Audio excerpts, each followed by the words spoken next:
اچھا ریاض بھائی، آپ کو پتہ ہے کہ یہ ایک انسیڈنٹ ہوا ہے یہاں پہ سٹی کورٹ میں، جس میں ایک انتشار پھیلانے کی کوشش کی گئی ہے لوگوں کی طرف سے، چینلز کی طرف سے، کہ وکیلوں نے اس کو مارا ہے رجب بٹ کو۔ ہم نے دیکھا کہ نہ رجب نے کوئی اسٹیٹمنٹ دی ہے مارنے کی، نہ صرف اور صرف یہ وکیل کے اوپر اتنا لگا ہوا ہے میاں صاحب۔ میں بتاتا چلوں اس میں کہ دیکھیں، آپ 19 دسمبر کی ویڈیو اٹھائیں۔ 19 دسمبر کی ویڈیو میں جس طریقے سے رجب بٹ کو سٹی کورٹ میں ایک سندھ کی ثقافت کا اجرک پہنایا گیا، اجرک پہنانے کے بعد اس کو عزت دی گئی، عزت کے ساتھ بیل بیفور ہوا۔ حالانکہ ہم سٹی کورٹ میں موجود تھے، سٹی کورٹ کی پرمیسز میں موجود تھے، ہم نے تو کوئی کسی قسم کی کوئی حرکت نہیں کی۔ اس کے بعد جب یہ باہر جاتے ہیں تو باہر جانے کے بعد وکیلوں کی کردار کشی کرتے ہیں۔ یہ نعوذ باللہ کہنا نہیں چاہیے کہ اس نے ہمارے مذہب کا جس طرح مذاق بنایا، نماز کی بے حرمتی کی، اور نعوذ باللہ قرآن شریف کی آیت کی جو اس نے بے حرمتی کی، اور اس کے علاوہ مکہ مدینہ میں بیٹھ کر بولتا ہے کہ یہاں سکون نہیں، دنیا تو سب کچھ چھوڑ کے وہاں جاتی ہے کہ یار وہاں سکون ملتا ہے۔ تو یہ ایک وہ شخص ہے، ایک سائیکو اور 2 ٹکے کا رجب بٹ، جس نے ہمیشہ سستی شہرت حاصل کرنے کے لیے کیا کرتا ہے کہ کبھی کوئی نہ کوئی ایشو سامنے لے کر آتا ہے۔ تو نعوذ باللہ اس نے توہین مذہب کیا، جس کی ہم نے ایف آئی آر درج کرائی 295A کی، ایک حساس قسم کی ایف آئی آر ہے۔ ایف آئی آر درج کروانے کے باوجود بھی انہوں نے وکلا کی کردار کشی کی۔ تو لازماً سٹی کورٹ جب یہ آیا تھا، آنے کے بعد ہماری اسٹرائک چل رہی تھی 29 دسمبر کو۔ اسٹرائک چلنے کے دوران یہ زبردستی داخل ہوا ہے۔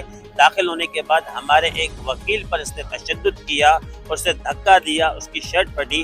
شرٹ پھٹنے کے بعد بالآخر یہ ہوتا ہے کہ جوابی کارروائی تو ہمیں کرنی پڑے گی، تو مجبوراً ہمیں اس کا سافٹ ویئر اپڈیٹ کرنا پڑا۔ اچھا، آپ یہ بھی بتائیں گے کہ وہ یہاں پہ آیا ہوا تھا، یہاں پہ بھی وہ ٹک ٹاک بنا رہا تھا، 7-8 لوگ لے کے آ رہا تھا یہاں پہ۔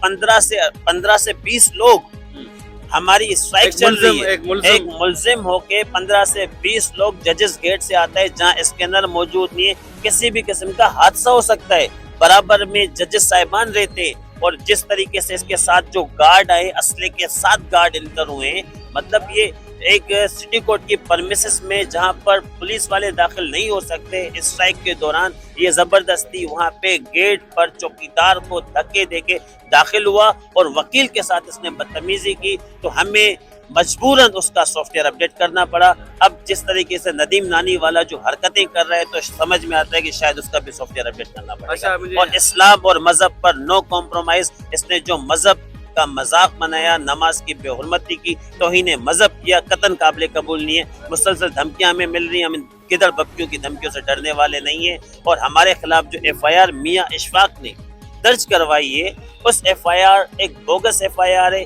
$3 لاکھ کون لے کر آتا ہے سٹی کورٹ میں؟ سب سے پہلا سوالیہ نشان یہ ہے۔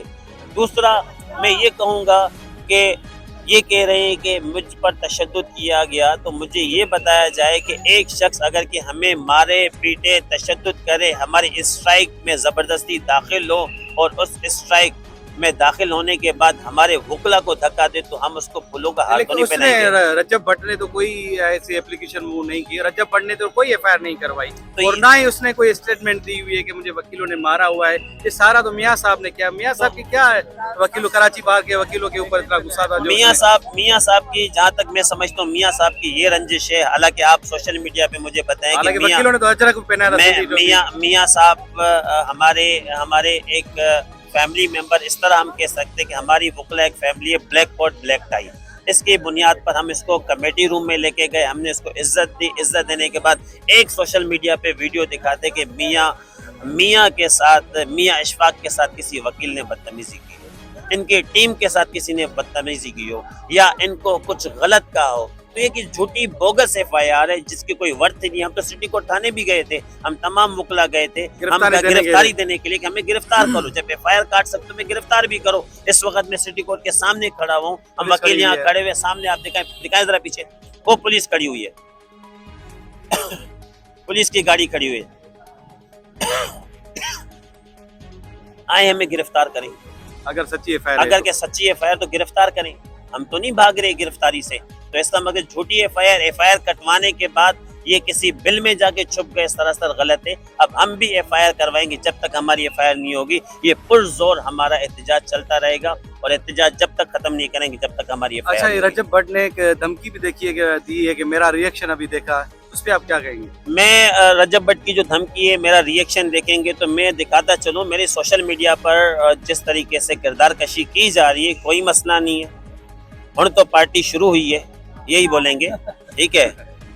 اور اس میں ایک بات اور کہوں گا, ایڈ کرتا چلوں گا کہ رجب بھٹ نے جس طرح کہا کہ ریئیکشن ہوگا, تو آپ جتنی بھی کالز کروا لیں, چاہے انڈیا سے کال کروائیں, چاہے آپ آؤٹ آف کنٹری سے کال کروائیں, چاہے آپ پرائیویٹ نمبر سے کال کروائیں, ان گدڑ بپیوں سے ڈرنے والے ہم نہیں ہیں. ہم نے مذہب کے نام پر یہ ایف آئی آر درج کروائی ہے, توہین مذہب کے نام پر ایف آئی آر درج کروائی ہے, اور 2% کا رجب بھٹ اس کی دھمکیوں سے ڈرنے والے نہیں ہیں. دوسری بات یہ آپ بتائیں, شکارپور میں ایک دولہے کو سریعام گولیاں سے مار دیا گیا, اس پہ تو نہ کوئی اسکوت نوٹس لیا گورنمنٹ کی طرف سے. تو یہ سوالیہ, یہ کتنا بڑا سوالیہ نشان یہ سوالیہ ہے. رجب بھٹ اتنا یعنی کہ اس کو اتنا لوگوں نے چڑھایا ہوا ہے سوشل میڈیا پر. میں یہ سوالیہ نشان ہے سندھ گورنمنٹ کے لیے, یہ سوالیہ نشان ہے ہوم منسٹر کے لیے. ہوم منسٹر جو کہ ضیاء النجار صاحب نے کہا کہ میں نے اس میٹر پر چیف جسٹس سے بات کی ہے. تو یہ بتائیں, جو یہ انسیڈنٹ جو انہوں نے بتایا ایڈوکیٹ فہیم منگی صاحب نے, اس پہ تو آپ بالکل خاموش ہیں. باقی رجب بھٹ پہ تو آپ لوگ اس وقت پوری گورنمنٹ, سندھ گورنمنٹ ایک سائڈ پر ہو گئی, ایک ہماری ایف آئی آر درج نہیں ہو رہی. تو بالکل ہمارا پروٹیسٹ جاری رہے گا, اور ہم جب تک ہماری ایف آئی آر نہیں ہوگی ہم نہیں پیچھے ہٹیں گے. ہمیشہ کراچی بار کی تاریخ رہی ہے کہ ہمیشہ حق سچ کی بات کرتے ہیں, اور 26ویں 27ویں آئینی ترمیم پہ شاید جس طریقے سے ڈٹ کے کھڑی ہوئی ہے کراچی بار ایسوسی ایشن, تو اس وجہ سے یہ ایک چھوٹے چھوٹے جو حرکتیں کر رہے ہیں اس کی کوئی ویلیو نہیں, کوئی ورتھ نہیں. آخری سوال یہ ہے کہ آپ کو پتا ہے کہ پیکا ایکٹ جب بنا ہے تو میڈیا والوں کے لیے سب سے پہلے جو آواز بلند کی تھی وہ وکیلوں نے بلند کی تھی.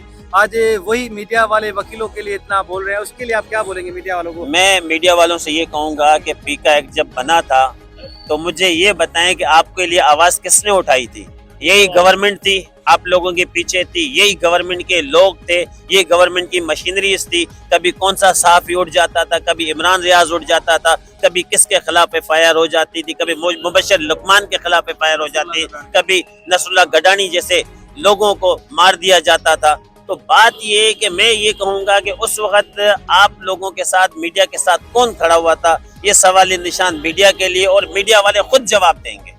باقی اس بات پر رجب بھٹ کے لیے تو پورے پاکستان کا میڈیا کھڑا ہوا ہے کہ رجب بھٹ کے ساتھ یہ ہو گیا, رجب بھٹ کے ساتھ یہ ہو گیا. یہاں پر مجھے یہ بتائیں کہ سوشل میڈیا پر نماز کی بے حرمتی ہوئی, کسی نے بھی, کسی میڈیا نے, الیکٹرانکس میڈیا نے وہ ویڈیو چلائی؟